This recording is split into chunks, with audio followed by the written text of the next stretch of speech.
يكون الناس كالفراش المبثوث.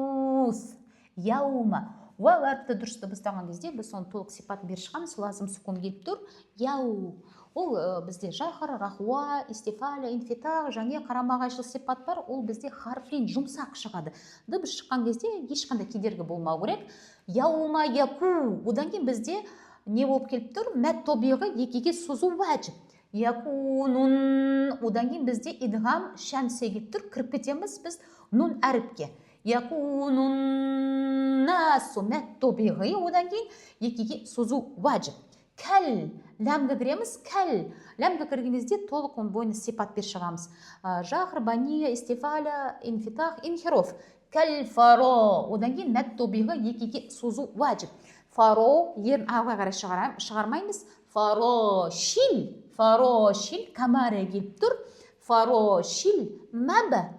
Бә әріп бізде қалқала суғыры болады. Мәбі. Мәбі. Thuth. Одан кейін сақау әріп. Мәбі. Thuth. Он бойында сафир сипаты жоқ. Осы жерде қателеспейік. Мәбәсуф. Жоқ жерде пайда болған сукун арт сукун. Арт сукунның алдына мәт әріп келсе, мәт әріп болады. Мәт әріп екіге созу уәжіп, 4-6-ға жәйіз. Біз 4-ке созамыз.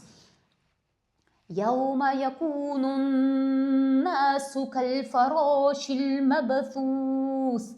Баршаңызға пайдалы болсын.